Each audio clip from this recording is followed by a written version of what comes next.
Hi നമസ്കാരം, സുരേഷ് ക്ഷേത്രമാണ്. അപ്പോൾ ഞാനേ ഈ യാത്രകളിൽ ഒരുപാട് കാഴ്ചകൾ നിങ്ങൾക്ക് തരുന്നുണ്ട്. ഞാനിപ്പോൾ നിൽക്കുന്നത് ശാസ്താനടയിലാണ്, വേങ്ങൊല്ല പെരിങ്ങമല തിരുവനന്തപുരം. പക്ഷേ ഇവിടെ ഒരു സംഭവം എന്ന് പറഞ്ഞാൽ ബോഡി കാണുമ്പോൾ ഞാൻ പലരെയും ഈ ജയൻ ചേട്ടൻ്റെ ഓർമ്മയാണ്. അപ്പോൾ നമ്മൾ ഈ ജയൻ ചേട്ടൻ്റെ ഒരു ഫാനും അതുപോലെ അദ്ദേഹത്തിൻ്റെ വേഷമൊക്കെ ചെയ്യുന്ന ഒരാളായുണ്ട്. ഇവിടെ നമുക്ക് ഒരു തുളസീധരൻ അണ്ണനെ കണ്ടു കേട്ടോ. അണ്ണൻ ജിമ്മാണെന്ന് ആദ്യം വിചാരിച്ച് 52 വയസ്സുണ്ട്. പക്ഷേ അണ്ണൻ ജിമ്മൊന്നുമല്ല, നല്ല സൂപ്പറായിട്ട് കട്ടൻ ചായയും ചീനിയും അതുപോലെ ചോറും മീൻകറിയും വനപ്രദേശത്ത് താമസിക്കുന്ന ആളാണ്. വനമെന്ന് പറഞ്ഞാൽ കാട്ടാനകളും എല്ലാ വന്യമൃഗങ്ങളും എടുക്കുന്ന നല്ല അടിപൊളി വനപ്രദേശത്താണ്. ഞാൻ ഒരുപാട് തവണ വന്നിട്ടുള്ള സ്ഥലമാണ്. ആദ്യമായിട്ടാണ് അണ്ണനെ കാണുന്നത്. കന്നിമാർ ചതിപ്പ് എന്ന് പറയുന്ന സ്ഥലത്താണ്. ഇതുണ്ടല്ലേ, മസിലൊക്കെ കണ്ടില്ലേ. അപ്പോൾ നമ്മളൊക്കെ ഇങ്ങനെ പിടിക്കാനായിട്ടൊക്കെ ഇങ്ങനെ നിൽക്കുമ്പോൾ ഒരു 2 ഡംബിൾസ് ഒക്കെ അടിച്ചിട്ടാണ് പിടിക്കുന്നത്. പക്ഷേ അണ്ണൻ ഒരു ഡംബിൾസ് അടിക്കേണ്ട കാര്യമില്ല. രാവിലെ ജോലി ചെയ്ത് വൈകുന്നേരം ഒന്ന് വിയർത്ത് കുളിച്ച് വരുമ്പോഴത്തേക്ക് ബോഡിയൊക്കെ സക്സസ് ആയിരിക്കും. ഇതേപോലെ ബോഡിയൊക്കെ ആക്കിയെടുക്കാനായിട്ട് നമ്മുടെ എത്ര പേരാണ് ജിമ്മിലൊക്കെ പോയി കിടന്ന് വർക്കൗട്ട് ചെയ്യുന്നത്. ഞാനും വർക്കൗട്ട് ചെയ്തുകൊണ്ടാണ് കുറേ നാളെ ഇപ്പം ഒന്നും ചെയ്യുന്നില്ല. ഈ അണ്ണൻ്റെ ബോഡി കണ്ടപ്പം വീണ്ടും നമ്മൾ വർക്കൗട്ടിലേക്ക് പോവാണ്. അപ്പോൾ അണ്ണൻ അടിപൊളിയാണ്. അണ്ണാ, ജയനെ അറിയാമോ? ജയന്റെ ബോഡിയൊക്കെ എങ്ങനെ ഇഷ്ടമാണോ? മലയാള സിനിമയിലെ ആദ്യത്തെ ബോഡി, ആദ്യത്തെ ജിമ്മെന്ന് തന്നെ പറയാം.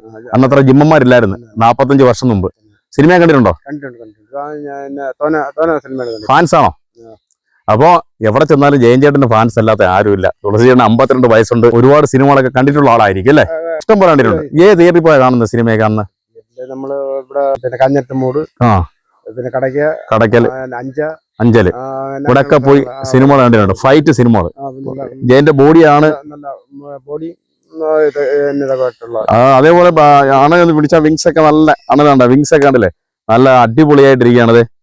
6 പാക്ക് 1 2 3 4 5 6 പാക്ക് ഇവിടെ ഉണ്ട്. സാധാരണ 6 പാക്ക് ഒക്കെ അടിക്കാനായിട്ട് ഓരോരുത്തർ കഷ്ടപ്പെടുന്ന കാണണം.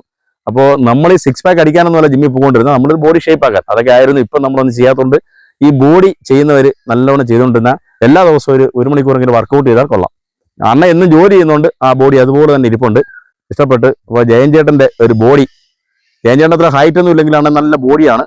പിന്നെ അണ്ണൻ നല്ല പോഷകാഹാരമൊക്കെ കഴിക്കാന്നുണ്ടെങ്കിൽ പോഷകാഹാരം ചെന്നാൽ അണ്ണൻ്റെ ബോഡിയൊക്കെ വേറെ ലെവലിലേക്ക് പോകും.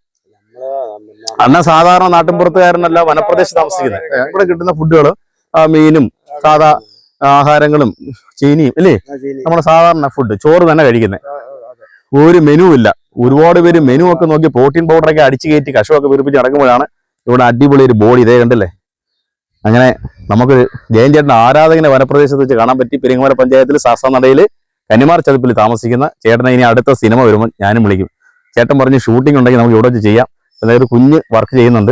ഉറപ്പായിട്ടും നമുക്ക് ഒരു വർക്ക് ചെയ്യണം. ഓക്കെ, അപ്പോഴേക്കും നമ്മളും ഫിനിഷ് ഒക്കെ ചെയ്ത് അടിച്ചു വിളിച്ചാലും. Okay, by.